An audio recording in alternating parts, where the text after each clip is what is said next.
There was a note on the refrigerator this morning. It said, "Left some soup in the fridge for you. Be good while I'm out, kiss mark," in her handwriting. Same ink she always used. Loopy, L.S. Bubbly hearts. But I didn't write her a note, and she never made soup. Not for weeks now. What caught me wasn't the message. It was the detail in the corner. P.S. He likes when I wear red. That wasn't for me.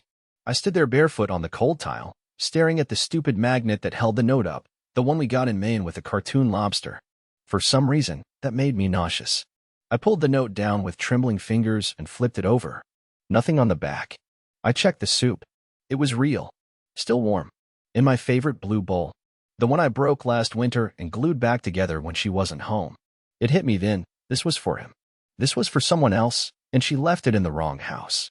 I must have stood there 20 minutes, holding that bowl, reading and rereading that note. I wasn't even mad. Not then. I was just gone. Like I drifted somewhere far above the kitchen, watching myself quietly implode. She didn't know I was home. That was her mistake. I was supposed to be out on a shift, filling in at the store 2 towns over. But my manager canceled last minute. Said there wasn't enough foot traffic to justify the drive. So I came home, thinking maybe we'd order Chinese, maybe watch that dumb baking show she always fake laughed at. But instead, I got that note. And that soup. And I finally understood something I'd been too scared to admit for months. She was feeding someone else. Literally and figuratively. So I went upstairs. Pulled open my sock drawer. The ring was still there. She hadn't worn it in nearly a month, but she hadn't returned it either. I remember the night I bought it.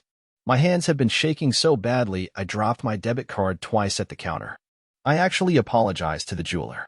I said, "Sorry, I'm nervous. I really love her." He just nodded like he'd heard it 1,000 times before. I didn't cry when I took the ring out. I didn't even blink. I just put it back in the velvet box and sat at the edge of the bed until the sun started to slip across the hardwood. Then I left the house. I knew where she'd be. I always knew. Her schedule stopped being a secret weeks ago. She thought she was careful. She thought her scent didn't change, her voice didn't shift, her heels didn't click a little happier on days she saw him. I went to the little red cafe on Oak Ridge. The one with the string lights and the chalkboard specials. The one she always said was too corny for date night, yet somehow, here she was. In a corner booth. Wearing red. And across from her sat a man I'd never seen before. Blonde, polished, leaning forward with that smug hunger I hadn't seen directed at me in over a year. They laughed. She reached for his hand. I didn't confront them. I didn't speak. I simply walked to the counter. Asked the barista to bring this little ring box to her table with the check. "From the man who fixed the blue bowl," I said. "She'll know what that means." I walked out before she opened it. And I thought that would be the end of it. But then the text started. The voicemails. The messages from numbers I didn't recognize. And finally, one voicemail from her mother. What she said in that message changed everything I thought I knew about Heather. And the man she was with? He wasn't just some stranger. He was something else entirely. The message came through at 2:11 a.m. I didn't hear it right away because I'd tossed my phone under the couch after the 4th unknown number called. I wasn't in the mood to talk to anyone, especially not people I didn't recognize, maybe his friends, maybe hers, or maybe just the curious nobodies who somehow knew what I'd done and wanted to poke the sad little bear. But something told me to check my voicemail before bed. I pulled the phone out, still dusty from weeks of neglect under the cushions, and there it was. One new message. From Margaret, Heather's mom. We hadn't spoken in nearly a year. Not since the engagement dinner, when she told me I was too small for Heather's world. She didn't mean physically, though I'm sure she thought that too. She meant I didn't fit the life Heather was meant to live. Her daughter was on some invisible escalator to bigger things, and I was just holding the bottom step. Still, she sent a message. And for some reason, I hit play. Her voice was trembling. "Marvin, I don't know what's going on, and I'm not asking you to explain. But Heather, she came to our house tonight. In tears. She said you left her something, and that he saw it. Marvin, you need to be careful. Do you understand me? You don't know who that man is." There was a pause. A breath. I warned her. But she didn't listen. "You need to go somewhere safe, just for a while. Please." The message cut off, like she either dropped the phone or couldn't bring herself to say more. My heart was already pounding when she mentioned he saw it. But the way she said the next part, the quiet horror buried in her voice when she said I didn't know who he was, that nearly made me vomit. I sat on the edge of the bed, staring at the little LED on the smoke detector flashing calmly above me. Everything felt too quiet. Not the peaceful kind of quiet, the kind that builds right before the roof caves in. I didn't sleep that night. I kept checking the locks on the door, pacing between the window and the hallway. At 3:45, I opened a drawer in the garage where I kept the old baseball bat Heather always said was pointless. I carried it back inside and leaned it against the bedroom wall, just in case. By sunrise, I was exhausted. But still no messages from Heather. No explanations. No apologies. Just silence. Until the doorbell rang. It was a single buzz. Not frantic. Not repeated. Just one. I froze. I knew it wasn't a package, it was too early. And anyone I knew wouldn't come by without texting first. I crept to the peephole and looked out. No one there. Just the empty porch. I waited 30 seconds, then opened the door a crack and peeked out further. Nothing. But when I looked down, there was a single manila envelope on the doormat. No markings. No name. Just sealed with a piece of blue painter's tape. I brought it inside slowly, hands shaking worse than I'd like to admit. Inside were three things: a photograph of Heather and the man from the cafe, except this time, they weren't smiling. They were arguing. She looked scared. He looked hollow, like his face was caught mid-snarl. Like he wasn't used to hearing no. The second item was a receipt, dated 3 days ago, from a locksmith. Her name was on it. The address listed? Mine. And the third item was a small folded note. The handwriting wasn't hers. It was jagged, impatient, almost like it was scratched onto the paper with urgency. It read, "She said she never wore the ring." That's not true. That was it. No signature. No explanation. But somehow it chilled me more than any voicemail or picture ever could. Because that meant he knew about the ring. And he knew I knew.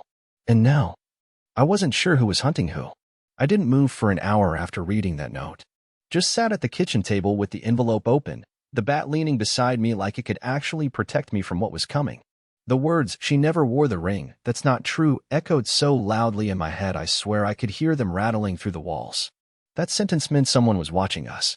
Not just recently, but for long enough to catch the lies Heather was telling him. And if he was the one who left that envelope, then he wasn't trying to warn me. He was warning her. Through me. The morning crawled by. I didn't call anyone. Not the police. Not her mom. Not Heather. I just kept staring at the photo, her face mid-sentence, his eyes fixed on her like he was waiting for a confession or an apology or a different answer than the one she gave him. The photo looked like it had been taken from across the street, from a high angle, almost like it came from inside a building nearby. Someone had watched them argue. Someone close. And they wanted me to see it. That's what disturbed me the most. This wasn't random. This was curated. By noon, I decided to leave the house. I couldn't take the silence anymore, and every sound, a creak in the floor, a car door slamming outside, felt like it could be him.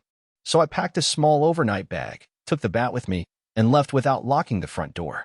If he already had a key, and based on that locksmith receipt, I had to assume he did, then it didn't matter anymore. My house wasn't mine. I drove to a motel 30 minutes away, a place so forgettable it felt safe. It had vending machines full of warm soda and curtains so thin they didn't even pretend to block the light. I paid in cash. No ID. No name. Just a nervous glance at the clerk, who looked more interested in his crossword than the shaky guy with a duffel bag. Once inside the room, I did something I hadn't done in years. I opened my laptop and started typing. Not a message. Not an email. Just a blank document. And I wrote out everything. The note. The soup. The ring. The man in the cafe. Her mother's voicemail. The photograph. Every thread, every detail, every feeling I couldn't say out loud, I poured it into the screen. It was rambling, messy, emotional. But it felt like the only safe place left. Then I made a mistake. I left the laptop open and stepped into the bathroom to splash water on my face. When I came back, the screen had gone black, but not before it alerted me. One new email from Heather. I clicked it open with hands that didn't feel like mine. It read, "Please come back. We're both in danger. I never meant for you to be part of this. You need to stop digging. He knows what you found. I didn't lie about everything. You have to believe that. Meet me tonight. 9 p.m. The rest stop by Mill Creek. I'll explain everything. No, I'm sorry. No, I miss you. Just urgency. And fear." I stared at the screen. Over and over. The same sentences. The same request. And that line, "We're both in danger." That was the first time she lumped me in with herself since this whole thing began. As if she finally realized the crack she opened let something crawl through neither of us could control anymore. I didn't reply. I sat on the motel bed for hours with the email still open, thinking. Then I picked up the ring box. Yes, I brought it with me, opened it again, and stared at that band of cold gold I once thought meant forever. I reached into the envelope from earlier, took out the photo, and flipped it over. For the first time, I noticed faint writing in the corner, barely visible in the light. 2 words. Ask Owen. I don't know who Owen is, but I have a feeling he knows more about Heather and about that man than I ever could. And I'm not sure I want to meet him, but I think I have to. I didn't sleep at all. I just sat on that hard motel mattress, the blanket half off the bed, my phone screen glowing dimly beside me with that email still open. I kept rereading Heather's words, trying to decode them, looking for hidden meanings between the lines, not because I thought she'd left some secret message, but because I still didn't trust myself. I didn't know if I could tell the difference anymore between paranoia and warning signs. That's what being lied to does to your brain. You question every comma. But that name, Owen, kept circling me. It wasn't a name I recognized. Not from her work, not from her family, not from the names I'd seen pop up on her phone late at night when she forgot to turn it face down. It didn't even sound like someone she'd mentioned casually. It was anonymous. Sharp. It felt like a name with weight, like whoever he was had been erased from the story I was supposed to believe. So I did something I hadn't done since college. I pulled out the old laptop again, turned off Wi-Fi, and started scrolling through every file I had from the past 5 years. Photos, receipts, travel plans, random notes Heather had emailed me, anything I could think of. I looked for the name. I looked for anything that even resembled it. Nothing. Not a single trace. Until I checked a shared folder we had for wedding planning. I had almost forgotten it existed. We hadn't opened it in months. It had spreadsheets for guest lists, a budget breakdown she never updated, some Pinterest screenshots of centerpieces I pretended to care about. And in one folder labeled Venue Options, there was a PDF I didn't remember adding. The file name was just numbers, 43_OW13_7. At first, I assumed it was corrupted or leftover from a vendor. But I opened it anyway. It was a contract. Not for a wedding venue, but for a rental unit in a storage facility on the outskirts of town. Under the Leah C. name, it said, Owen Marshall. And under the emergency contact, Heather Lang. My stomach turned. This wasn't a coincidence. This wasn't just a stranger she crossed paths with. This was a man she shared legal paperwork with, and she never once mentioned him. I copied the address and left the motel room immediately, throwing everything into the bag except the laptop, which I kept open in the passenger seat. The drive out to the storage facility took 40 minutes, and every second of it felt longer than the one before. I had this cold feeling crawling through my chest, like I was driving towards something I couldn't undo. I should have turned back. I know that now. But back then, I was too far gone in the story to pull out. The facility was quiet when I arrived. One security light buzzed above the keypad gate, flickering just enough to make the whole place feel haunted. I waited in the car for 10 minutes before stepping out. No one else around. No cameras I could see. The gate was still open from a van that had left before I pulled up. I walked in, following the numbers from the contract, hands stuffed in my pockets so I wouldn't shake. Unit 143. The door looked newer than the rest. Cleaner. There was a heavy lock on it, not one of those little padlocks, but a full latch, the kind you only see on tool sheds or gun safes. I didn't have a key, obviously, but someone had taped a folded piece of paper to the side of the unit, tucked under a magnet shaped like a cartoon frog. I took it down slowly. The paper was thin, lined, like it came from a school notebook. On it, in that same jagged handwriting from the note in the manila envelope, were just 3 words. He lied too. That was it. I didn't know what to do. I stood there staring at the locked unit, then at the paper, then back at the lock. Part of me expected it to open on its own, or for someone to appear behind me and say this was all a test. But no one came. No one said anything. The air just got colder. I drove back to the motel in silence. No music. No news. Just the hum of the tires and my heart pounding in my throat. When I got back, I had 2 missed calls. One from Heather, and one from an unknown number with a voicemail. I listened to Heather's first. Her voice was shaking. You went there, didn't you? Marvin, please, do not open that unit. Don't ask anyone else about Owen. He doesn't forgive people. Not easily. If he knows you're involved, it won't stop at emails. Or notes. Please, just meet me at Mill Creek. I'll tell you everything. Please. Please don't open that door. But it was the second voicemail that nearly made me drop the phone. A man's voice. Low. Calm. Terrifyingly calm. Hello, Marvin. I'm assuming you've figured out I'm not fond of secrets. Heather told you a story. I told her one, too. Neither of them were real. But this next part is. If you want to keep your name off the list, I suggest you stop playing detective. Curiosity's a dangerous appetite. And you've been feeding it too well lately. He didn't say goodbye. Just silence. I looked at the clock. 8:42 p.m. 17 minutes until the meeting at Mill Creek. And I had no idea if she'd show up alone, or if someone would be waiting beside her. I got to the Mill Creek rest stop at exactly 8:57 p.m. There were no streetlights leading into the area, just the pale wash of moonlight filtered through the trees. The kind of place people only stop when they're either lost or trying not to be found. Heather knew I hated it. We once pulled in here during a rainstorm years ago, and I refused to get out of the car. She laughed and called me a horror movie cliché. But now, sitting there alone with my headlights off and my hands gripping the steering wheel so tightly they were trembling, I wasn't thinking about horror movies. I was thinking about the man who left me a voicemail telling me I'd been feeding my curiosity too well. And the woman I used to love. There were two cars parked in the lot. One of them was hers, the old gray sedan she never bothered to clean out. The other was a black SUV I didn't recognize. I felt my stomach clench. My first instinct was to drive away. Just leave. But that's not how these stories go, is it? The sad, slow ones where the man needs answers more than he needs safety. So I stepped out of the car, but still in the passenger seat, not because I intended to use it, but because having it close gave me the illusion of control.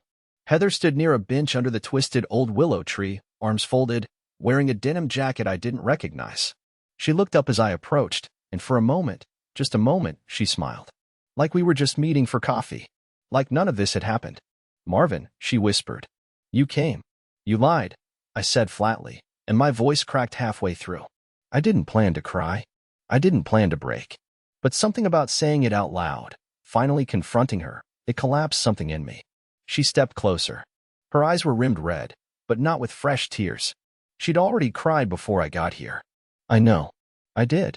I lied about a lot, but not all of it. And I didn't think it would go this far. I didn't think you'd ever find the unit. Owen, I said. Who is he? She exhaled slowly, like she'd been holding that breath for hours. He was someone I met before you. Years before. I thought he was gone. I swear I did. I thought what we had was over. He was obsessive, but never violent, not until the end. You signed a lease with him. You had legal ties. You were on paperwork. That was before, she hissed. Before you. Before I realized what I got myself into. And when I tried to walk away, he let me go, or at least, that's what I thought. But he started following me again this year. Little things. Emails. Gifts at work. He said he missed me. That he forgave me. But the way he said it, she trailed off, eyes distant. It felt like a sentence. I stayed silent. I didn't know what to believe anymore. She reached into her coat and pulled out another manila envelope. This is what I came to give you, she said. I thought it might protect you, or maybe help you understand. But now I think it might just make everything worse. I took it carefully. Inside was a photograph. A different one this time, not of her and Owen, but of me. From 2 days ago. In the motel parking lot. Carrying my duffel bag. Face turned to the side. I looked like a fugitive. Where did this come from? I asked, my voice barely audible. He sent it to me this morning, she said. No message. Just that. He knows where you are, Marvin. He's not just watching me anymore. The chill that ran down my spine wasn't metaphorical. I felt cold. Deep in my bones. Like I'd stepped into something centuries older than me. A pattern. A trap. I looked around the lot. The SUV's windows were tinted black. I couldn't see inside. Is he here? Heather shook her head slowly. No. But he will be. He always comes when it's too late. I turned to walk back to my car, heart racing. That's when I noticed something tucked under my windshield wiper. A small white card, folded perfectly in half. I ripped it off and opened it right there under the moonlight. Inside, in sharp black ink, it said, You really should have left the ring where it belonged. No signature. No threats. Just that. I turned to Heather, but she was already backing toward her car. I'm sorry, she said, voice cracking. I never meant for you to be part of this. I shouted after her. What is in that unit? Heather? What are you hiding from me? She paused. Just for a second. Not what? Who? Then she got in her car and drove away, leaving me standing there, clutching a photo of myself I didn't know existed, a message I couldn't comprehend, and a name that suddenly felt like it belonged to something much more dangerous than just a jealous ex. I should have driven away. I should have thrown everything in the trunk and vanished. Instead, I made a plan to return to that storage unit. And this time, I wasn't coming just for answers. I was coming to open the door. I couldn't sleep again. After the meeting at Mill Creek, I drove back to the motel and sat in the car for nearly an hour with the engine off, listening to the ticking sound of the cooling hood. Heather's words kept playing in my head like they were recorded and looped by some invisible speaker. Not what? Who? Every time I tried to replay her face when she said it, I couldn't. My brain kept inserting static, like it didn't want me to fully absorb what she meant. I think I already knew, somewhere deep inside, that what waited in that storage unit wasn't going to be something I could walk away from. The next morning, I went to the hardware store and bought a bolt cutter. I paid in cash again. The clerk didn't even look up. For a moment, I wondered if Owen had ever done the same thing, quietly preparing for something just as absurd. Did he walk through the same aisles, hold the same dull red handles in his hands, imagine himself standing outside the same unit with nothing but a question in his chest and fear clawing at the back of his throat? When I returned to the storage facility, it was a different kind of quiet than before. Not peaceful. Still, wrong. Like the whole place had taken a deep breath and decided not to exhale. I parked in the same space, opened the trunk, and pulled the bolt cutter free from the plastic. Unit 143. I could hear my own footsteps echo against the metal doors around me. I wondered, absurdly, if I was being recorded. If Owen had wired the place. If he was already watching me from somewhere unseen, waiting for me to cross that invisible line he'd drawn. But then again, maybe I'd already crossed it days ago. Maybe the moment I placed that ring on the table, or the moment I opened that first envelope, was when I made myself part of his game. I stood in front of the unit for a long time before doing anything. I didn't have a key. I didn't expect one. I lifted the bolt cutter slowly and lined it up with the lock. It wasn't easy. The latch was heavy-duty, industrial. It took both arms and my full weight to snap it. When it finally gave, the sound wasn't satisfying. It was hollow, like the last note in a bad symphony. I pulled the door up, slow, hesitant, until it stopped overhead. The smell hit me first. Stale air. Something sour. Not death, not rot, but something old. Like forgotten paper and iron dust. Like sealed time. The unit was not what I expected. No furniture. No boxes stacked like forgotten memories. Just one chair in the center, metal, rust creeping along the legs. And a table. Small, square, with a stack of photographs neatly arranged in the middle. There was also a duffel bag resting at the far corner, half-zipped, black as night. I stepped inside cautiously, heart pounding so hard I could feel it in my ears. The photos were in color. The top one was of me. Again, but not from the motel. This was older. From a year ago. Me and Heather at the gas station by Route 19, laughing. She had her arm around me. I remember that day. We were arguing just minutes before the photo. She said I never smiled naturally. I said her coffee breath wasn't romantic. And then we both cracked up. But this photo, it caught the exact second I let my guard down. And someone had been watching us close enough to capture it. The next photo? Her alone. In our bedroom. Sitting on the edge of the bed. In a robe. And the one under that. Him. Finally, I saw Owen. Not just a shadow or a blur. A face. Cold.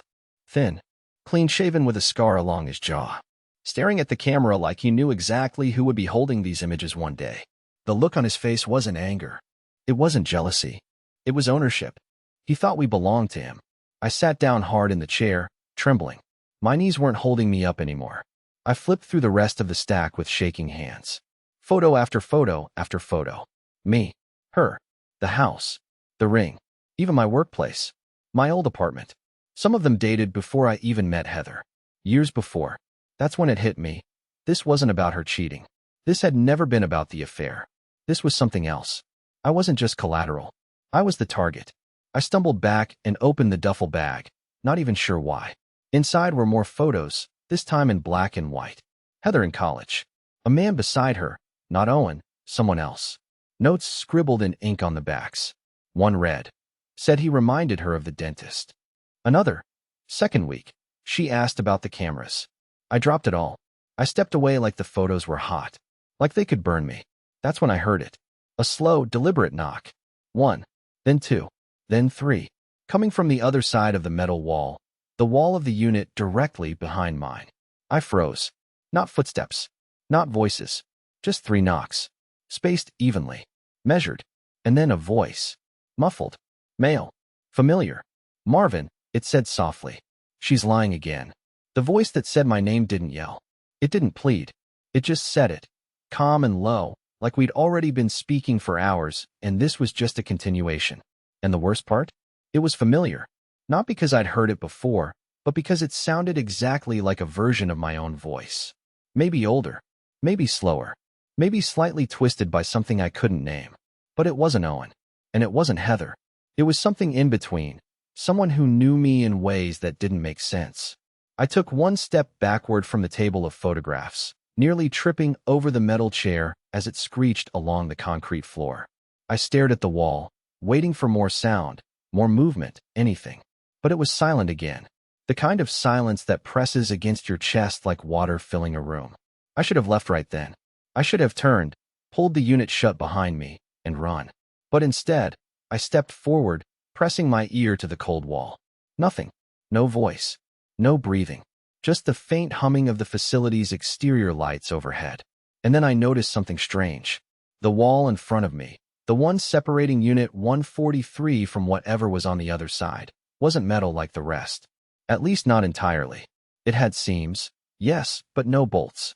No obvious joints. Just smooth gray surface, slightly warmer to the touch than it should have been.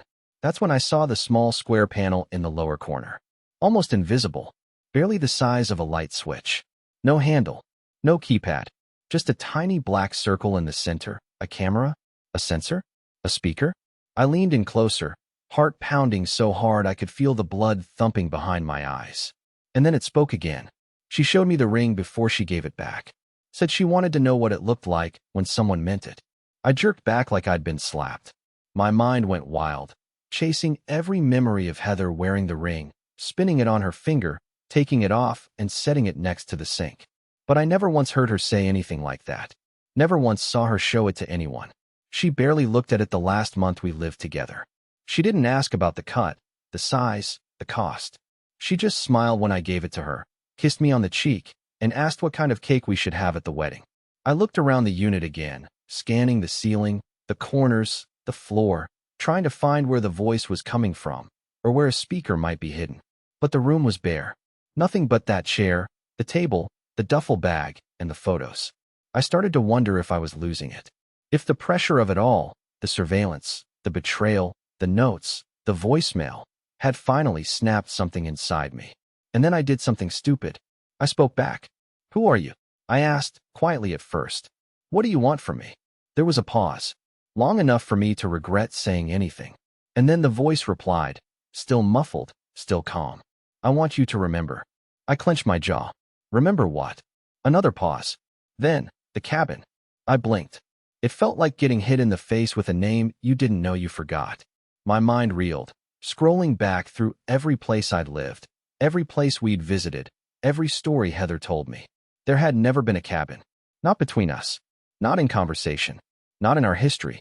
But something else stirred, something buried.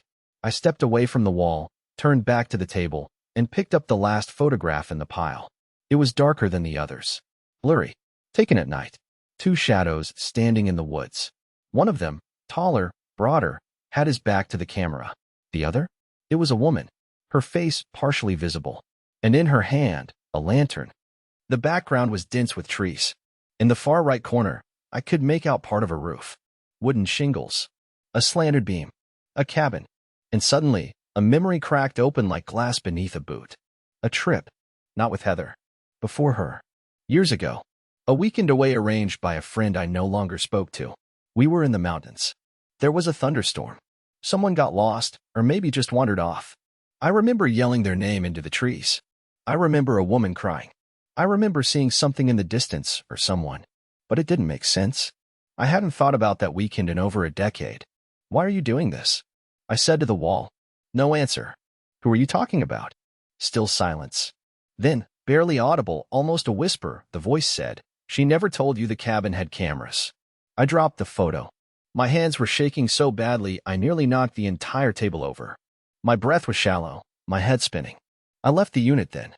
I didn't close the door. I just walked out, straight into the dusk, the air colder than it had any right to be. I didn't go back to the motel. I didn't even go back to my car. I just walked. Down the road. Past the chain-link fence. Into nothing. Because if Heather had been to that cabin, if she'd known what happened there, then this wasn't about Owen anymore. This wasn't about the affair. Or the ring. Or even me. This was about something that was recorded years ago. Something I was supposed to forget. And someone else had watched it play out. I don't remember how long I walked that night. The sky was already beginning to lighten when I realized I'd wandered miles from the storage facility, my shoes soaked through, gravel stuck in my soles, the first bird starting to chirp in that irritating, hopeful way that only hurts when you've spent the entire night haunted by your own name echoing through a metal wall. I didn't go back to the motel. I didn't check my phone. I didn't need another voicemail, another envelope, another photo of myself from a stranger's lens. What I needed, more than anything, was air. Stillness. Something real. Something not touched by Heather or Owen or the memories I was never supposed to recover. So I did the one thing that made sense. I drove to the lake. Not Mill Creek. Not the usual spots. Just a wide, unmarked patch of shoreline where I used to fish as a kid. Where my father taught me how to tie knots and curse under his breath when his coffee got cold. It had nothing to do with Heather. That made it safe. I sat on a flat rock at the edge of the water with the ring box in my lap. It was still closed. I hadn't opened it since the storage unit. I didn't want it anymore. Not to see the ring. Not to remember the moment I gave it to her, or the way she pretended to cry when she said yes. Because none of it was real. At least not anymore. For the first time in weeks, I wasn't thinking about who was watching me. I wasn't wondering what came next. I wasn't afraid. I just stared at the lake and listened to the quiet slosh of water against the stones. After a while, I opened the box. The ring looked exactly the same. Still shining. Still elegant. Still meant for someone who didn't exist anymore, or maybe never did. I took a deep breath, held it, and whispered, "I forgive you." It wasn't for Heather. It wasn't even for Owen. It was for me. Then I closed the box, stood up, and gently tossed it into the water. Not angrily. Not dramatically. Just quietly. The way someone returns a library book they forgot they borrowed. I watched it sink, a tiny flash of light slipping beneath the surface, until the ripples faded and the lake went still again. And that was it. That was the moment I came back to myself. It's been 6 months since that morning. I moved. New place, new town. No forwarding address. I deleted all the old emails, blocked every number I didn't recognize, and changed my name on everything but my driver's license. Not to hide, not really, but to give myself permission to start over. I still get anxious sometimes when I see a black SUV. I still dream about voices behind thin walls. But those moments pass. And each time, they feel smaller. A few weeks ago, I met someone. Her name is June. She works at the library down the street. She's quiet, laughs with her whole face, and loves bees. We've only been on a few walks together. Nothing big. I'm not rushing. I'm not pretending. She doesn't ask me about my past, and I don't ask her about hers. We just sit under the trees and talk about nothing until the sun goes down. And for now, that's enough. The truth is, I don't need the ring back. I don't need revenge. I don't even need all the answers.